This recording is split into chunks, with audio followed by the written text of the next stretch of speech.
ألا لله الدين الخالص.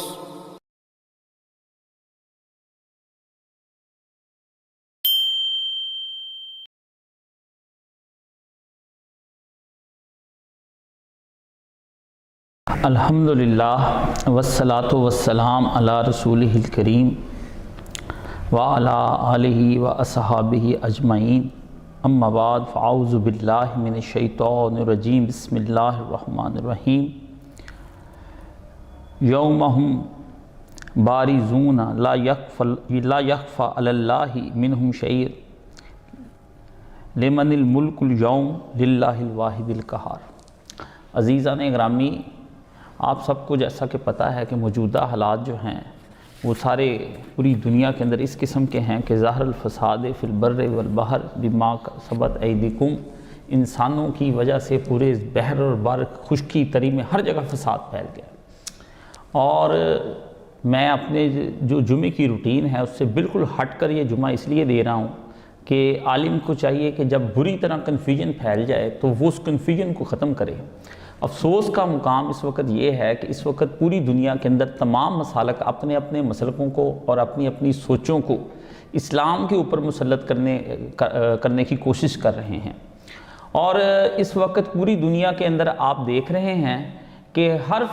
آدمی سے بانت بانت کی بولیاں نکل رہی ہیں، طرح طرح کی آوازیں آ رہی ہیں۔ وہ لوگ جو سائنس کو خدا بنا کر بیٹھے ہوئے ہیں وہ کہہ رہے ہیں کہ حفظان صحت کے اصولوں کو اپنایا جائے تو ہم اس بیماری سے بچ سکتے ہیں، اور وہ لوگ جو توکل اللہ ہیں وہ آپ کو جو باتیں بتاتے ہیں اس کے اندر وہ بھی کوئی باتوں کا ایسا جواب نہیں دیتے جسے دل کو تسلی ہو جائے۔ تو یہ بات آپ کو سمجھ لینا چاہیے کہ پیارے نبی صلی اللہ علیہ وآلہ وسلم نے ہر حالت کے اندر مسلمانوں کو تا قیامت جو کوئی بھی حالت پیش آنا تھی، آپ علیہ الصلوۃ والسلام نے اس کا حل ہمیں بتایا ہے، اور اللہ تعالیٰ نے آپ کو پہلے ہی بتا دیا تھا کہ ان جو مسائل پیش آئیں گے ان کے اندر ہمیں کیا کرنا ہوگا۔ اس لیے نہ تو اس وقت کوئی مولوی آپ کو صحیح طرح سے گائیڈ کر سکتا ہے، نہ آپ کو کوئی سائنسدان کر سکتا ہے، نہ حکومتیں کر سکتی ہیں۔ سب سے پہلے آپ کو یہاں پر یہ ماننا چاہیے کہ اس دنیا کو اور اس جہان کو ایک اللہ چلا رہا ہے۔ یہ ایک عقیدہ توحید ہے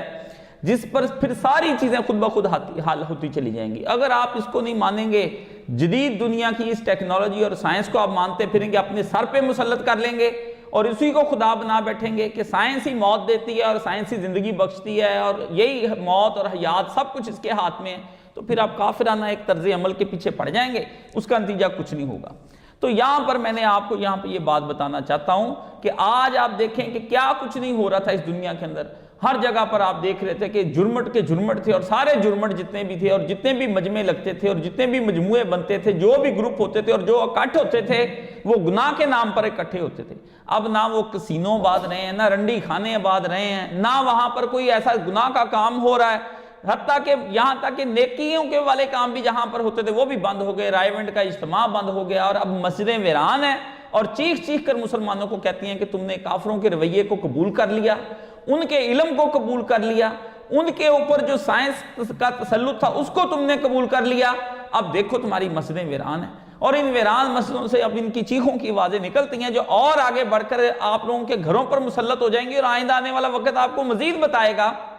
کہ آپ کے ان رویوں نے جو آپ اتنے 100 سالوں سے آپ نے اسلام سے غفلت برتی تھی اس کا نتیجہ اب کیا نکل رہا ہے۔ اب ہم آپ کو لاکھ سمجھائیں آپ کے دماغ میں بات نہیں بیٹھنے والی، کیونکہ اب آپ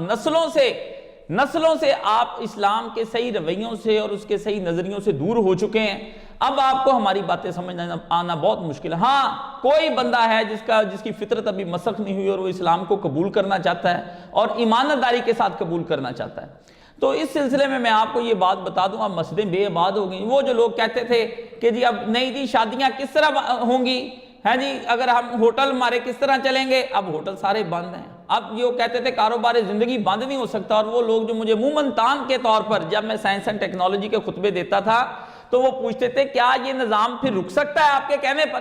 تو میرے کہنے پر کیا رکنا ہے؟ جس نے کہنا ہے جس کا نظام ہے اللہ لاہ الخلق والامر، جس نے خلق کیا ہے وہ حکم چلا رہا ہے، اس کے حکم سے رک بھی جائے گا، اور روک دیا اس نے۔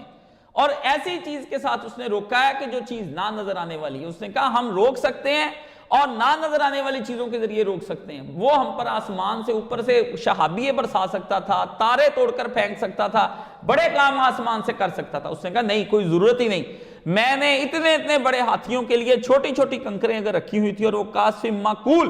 کھایا ہوا بھس بن گئے تھے، تم انسان کیا چیز ہو، تمہارے لیے تو صرف ایک جراثیم کافی ہے جس کے ذریعے سے میں پورا نظام زندگی روک دیتا ہوں۔